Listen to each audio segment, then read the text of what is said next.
Hi everybody, my name is Rob Scott from UC Today, and in this session I'll be talking to Alan Garratt, Head of Operations Support at Arco, about the flexibility of cloud communications and the impact it's had on his company's digital transformation journey. Welcome, Alan. Hi Rob, how are you doing? I'm very well, thank you. How are you today? Yes, I'm really good, thank you. Good stuff. Hey, thanks for joining me on this session. Really interested to hear your story. Certainly Arco has quite a unique setup over there. So how about we start with a quick introduction. Tell us a little bit about who you are and what you do for Arco. Sure. So as you said, I'm Alan Garratt. I'm Head of Operations Support at Arco, so I work within the Customer Engagement Centre. So that's our brand new 200-seat capacity contact centre in Hull. I've been with Arco about 3.5 years. I was fortunate enough to join as a project manager after I left the army. And one of the projects that I worked on was part of the digital transformation program, and more specifically, the technology going into the new customer engagement center.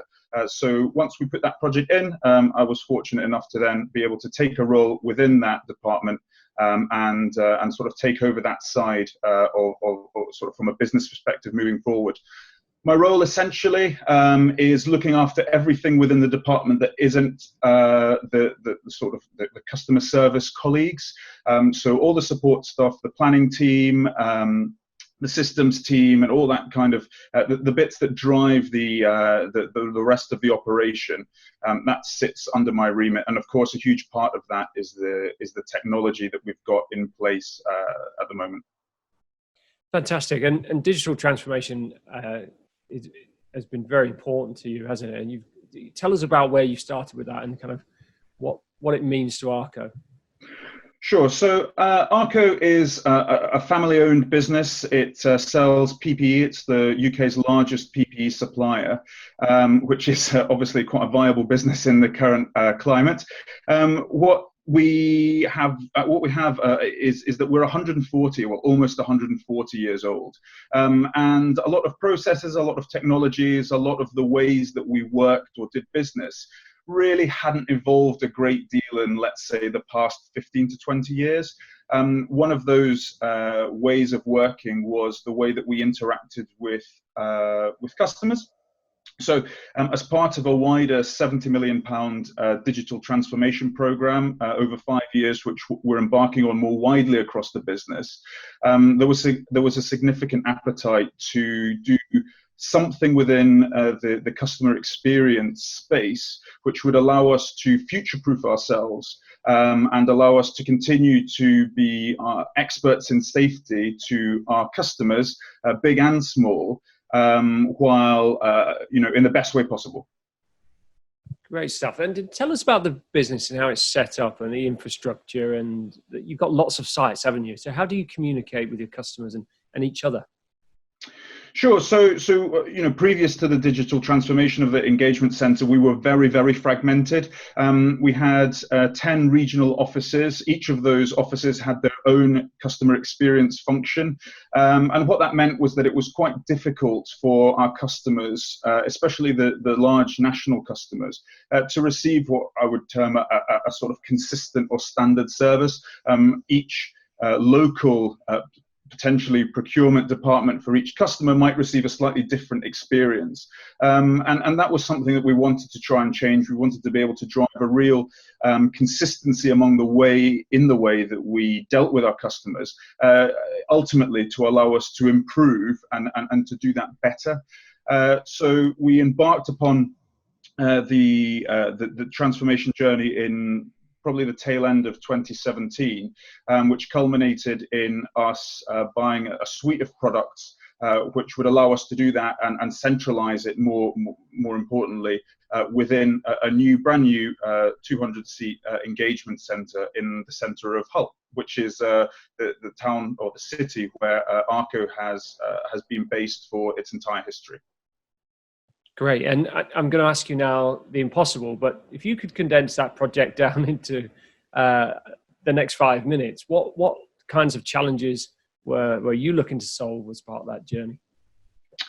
So it was twofold. So I think one of the key things that we wanted to achieve was to maintain customer service. So clearly I believe, and I believe we still do, we do customer service quite well. Our tagline is experts in safety.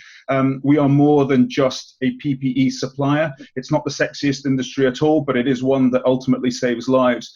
So with being experts in safety, there comes a degree of not just shipping a product to someone, but giving advice, guidance, and sometimes challenge if a customer is looking for a product which might not be suitable for their needs. So that engagement part with a customer, that customer experience, giving that advice at every touch point that a customer desires is really, really important to Arco. So that was the first thing that we wanted to maintain. We wanted to keep that and improve it. The second bit was that we wanted to future-proof ourselves. As I said, we were a very fragmented sort of customer experience organization. The technology that we were using was very difficult to get any sort of data or really any metrics out of. We couldn't really tell anyone how many emails or calls we were getting on any particular day, what the trends were like, whether we were busy, whether we were meeting our SLAs or not. It was really, really opaque from that point of view. So I guess the second thing that we wanted to do was to really be able to put into place a technology that would allow us to get into as much granular detail as we wanted into what kind of things our customers were talking to us about and how we were managing to serve them, good or bad, again, in order to improve it. And then, as I said, that third pillar was to sort of future-proof ourselves. So, you know, the wider digital transformation journey is, you know, replatforming the website. It's building a new head office. It's kind of top to bottom doing everything that we were doing in one way, doing it in a new, better way, cloud-based, all that kind of stuff. And it was important that the customer engagement center, that the CX function, went along with that too. So I think those probably were the three pillars of what we were trying to achieve. There was customer experience, improve, was to future-proof ourselves, and also it was, you know, just to provide a real clarity and understanding of what our customers were talking to us about, and so we could better manage that. Superb. And in terms of that buying journey, you went out to market. Mm-hmm. What were you looking for in a supplier? Well, we had a really open mind. We used a large consultancy firm to help us map our future customer, sort of what the customer engagement center would look like. And we took a great deal of advice from them as to what kind of things we would be looking for. We definitely looked to people like Gartner, and we were looking for best-in-class contact center platform that could deliver us exactly what we wanted from that customer experience, MI, and future-proofing point of view. It's also, I think, important to say that at the same time, we were looking to completely change our telephony supplier, and we were looking to re-platform our unified comms platform as well, which was also not exactly as fit for purpose as we might want it to be. So we went out to market mainly for the contact center bit, but also with those other 2 points sort of very much at the forefront of of what we were looking for. And we went to RFP. I think we saw 4 or 5 different companies, vendors, and ultimately we settled on RingCentral partnership with InContact to provide that whole suite of products. And I think one of the real bonuses was that it came from one vendor in a partnership with another, but we didn't then have to mix and match different vendors for different parts of that solution. So talk to me a little bit more about the solution then that they put in. So you've got RingCentral Office, presumably, and InContact for Contact Centre? Yeah, sure. So all of the business's telephony now comes through the RingCentral telephony platform. So whether that comes into the contact center or whether that goes into, you know, the reception at head office or wherever, that all has been replatformed there. I think the reliability that we've had with regards to that has been really phenomenal. You know, we've got dedicated lines and redundancy lines going all the way down into London, you know, to ensure that no matter what happens, we can still make and receive calls. I think that's really important. The second bit that is really important as well was the unified comms app. So we took out what was an old Skype system and have replatformed it with the RingCentral unified comms. That's been absolutely sort of revolutionary to the way that we work collaboratively, and we'll come on to it later, but has really helped us in our move to home working. And yeah, the third bit was the bit that was in the contact center, which is the bit that sort of I'm most passionate about. So we have RingCentral delivering the phone into the department, and then we have the contact center platform routing all of our demand, be that email, be that phone, be that shortly live chat, to colleagues, to, depending on what their skill set is, depending on what the customer inquiry is, depending on who the customer is, all that kind of stuff. And that routing can be quite gnarly, but it's absolutely been really revolutionary for us to be able to spin up what is a brand new contact center from the ground up. And what's the impact been like on the users, the teams, and even the customers that you work with? Have you had any feedback? Yeah, so I think one of the lessons learned from us has been the impact of change on colleagues and customers, and potentially we underestimated that. So we put in place a phenomenal product, which was done with really tight timelines. So with tight timelines, there naturally are some teething issues, and those teething issues were seen in the first few months of the project delivery. But we had great support from RingCentral, the vendor, and InContact in helping solve those. I think the biggest challenges actually for us were to do with the engagement of colleagues on these new platforms. So Arco, being of the type of business which is, as I said, family owned, really quite old, has or tends to have a lot of long tenured colleagues, and our customer engagement, customer experience function had a lot of long tenured colleagues in there as well. A lot of those colleagues found it quite difficult adapting to what was essentially a really, really brand new state-of-the-art piece of technology.